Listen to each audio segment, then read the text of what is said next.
Restaurant বা বিয়েবাড়ি থেকেও বাসায় যদি নিজ হাতে অল্প উপকরণেই সেই একই স্বাদে বোরহানি তৈরি করে নেওয়া যায়, তাহলে কি আর বাইরে যেয়ে খাওয়ার প্রয়োজন আছে? আসসালামু আলাইকুম সবাইকে। আজকে আপনাদের জন্য এরকমই একটি সহজ এবং খুবই মজাদার বোরহানির রেসিপি শেয়ার করতে চলে আসলাম। খুবই কম উপকরণে অল্প সময়ে এই বোরহানি তৈরি করে নেওয়া যায়, আর বাসায় নিজ হাতে তৈরি করে এর খাওয়ার তৃপ্তিটাই যেন আলাদা। খুব কম সময়ে অল্প উপকরণে তৈরি করে নেওয়া যায়। তাহলে আর কথা না বাড়িয়ে চলুন দেখে নিই রেস্টুরেন্ট বা বিয়ে বাড়ির থেকেও বেশি স্বাদে বোরহানি কিভাবে বাসায় তৈরি করে নিতে হবে। বোরহানি তৈরির জন্য প্রথমে একটি মশলা ব্লেন্ডারে ব্লেন্ড করে নিব। তার জন্য প্রথমে একটি ব্লেন্ডার জারের মধ্যে নিয়ে নিচ্ছি হাফ কাপ পরিমাণে ধনে পাতা। এখানে কুচি করেও নিতে পারেন, গোটাও নিতে পারেন। আর নিয়ে নিব 1/3 কাপ পরিমাণে পুদিনা পাতা। এখানে আমি আস্তই নিয়ে নিয়েছি, শুধু পুদিনা পাতা নিয়েছি, কোনো ডাল নেইনি। আর দিয়ে দিচ্ছি কাঁচামরিচ, এখানে গোটা কাঁচামরিচ দিয়েছি আমি স্বাদ মতো। আপনাদের স্বাদ অনুযায়ী কাঁচামরিচটা দিয়ে নেবেন। এখন সামান্য পরিমাণে পানি দিয়ে দিব, আর পানি দিয়ে এগুলোকে ব্লেন্ড করে নিব। একদম স্মুথভাবে ব্লেন্ড করে নিতে হবে। আপনারা চাইলে শিলপাটাও বেটে নিতে পারেন, তবে ব্লেন্ডার থাকতে কষ্ট করার কি প্রয়োজন আছে। আমি ব্লেন্ডারে স্মুথভাবে ব্লেন্ড করে নিয়েছি। এখন ব্লেন্ড করে রাখা এই মশলাগুলোকে একটি বোলের মধ্যে ঢেলে নিচ্ছি। মশলাগুলো ঢেলে নেওয়ার পরে এখন এর মধ্যে বাকি উপকরণগুলো অ্যাড করে দেব। আজকে আমি ঝটপট তৈরি করার জন্য প্যাকেট মশলা ব্যবহার করেছি। এই প্যাকেট মশলার মধ্যে সব কিছু মিক্স করা থাকে, যেমন বিট লবণ, গোলমরিচের গুঁড়া, জিরা গুঁড়া, যা যা প্রয়োজন যাবতীয় সমস্ত উপকরণই প্যাকেট মশলার মধ্যে দেওয়া আছে। তাই আমার বাড়তিভাবে আর কোনো কিছু ব্যবহার করার প্রয়োজন হবে না। এখন এই যে শুকনো মশলাটাকে সম্পূর্ণটাই আমি ঢেলে দিয়ে দিচ্ছি। আর তারপরে এর মধ্যে দিয়ে দিব 2 কাপ পরিমাণে পানি। আপনি চাইলে নর্মাল পানিও ব্যবহার করতে পারেন, চাইলে ঠান্ডা পানিও ব্যবহার করতে পারেন। যদি ইনস্ট্যান্ট খেতে চান তাহলে ঠান্ডা পানি ব্যবহার করাটাই বেশি ভালো হবে। আমি এখানে নর্মাল পানি ব্যবহার করেছি। এখন একটি হ্যান্ড উইস্কের সাহায্যে খুব ভালোভাবে মিশিয়ে দিতে হবে।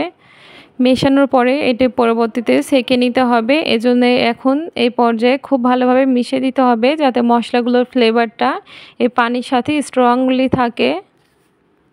একটা হ্যান্ড উইস্ক দিয়ে খুব ভালোভাবে মশলাগুলো যাতে মিশে যায় পানির সাথে, সেভাবে আমি মিশিয়ে নিচ্ছি। একটু সময় নিয়ে ভালো করে মিশিয়ে নিতে হবে। আমি একটু জোরে জোরে বিট করে মিশিয়ে নিয়েছি। আর এই যে মেশানো হয়ে গিয়েছে।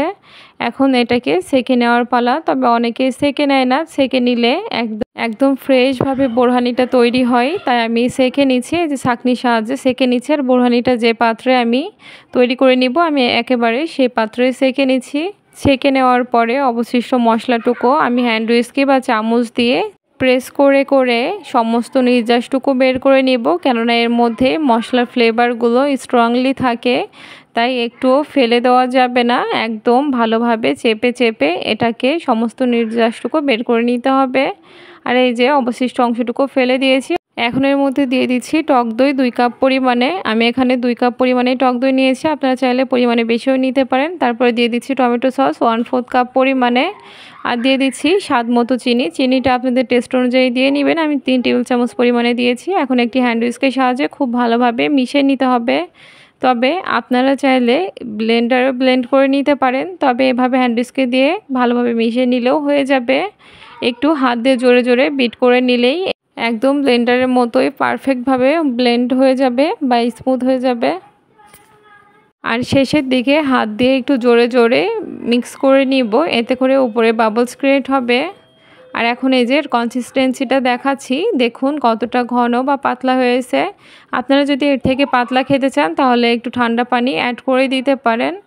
আর যদি একদম পারফেক্টভাবে রেস্টুরেন্ট বা বিয়েবাড়ির মতো খেতে চান তাহলে এই কনসিস্টেন্সি বা এই মেজারমেন্টগুলোই একদম পারফেক্ট আছে, এইভাবেই করে নিতে পারেন।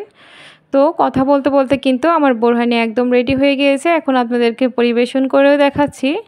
আজকে এই মেজারমেন্টগুলোতে আমার এই গ্লাসগুলোর 3 গ্লাস পরিমাণে বোরহানি তৈরি হয়েছে, মানে 3 জনকে পরিবেশন করতে পারবেন।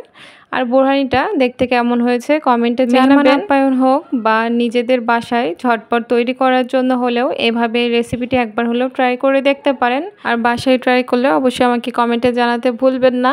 ভিডিওটি ভালো লেগে থাকলে যারা আমার চ্যানেলটি সাবস্ক্রাইব করেননি এখনও, তারা অবশ্যই আমার চ্যানেলটি সাবস্ক্রাইব করে দিবেন আর পেজটি ফলো করে পাশেই থাকবেন। সবাইকে আল্লাহ হাফেজ।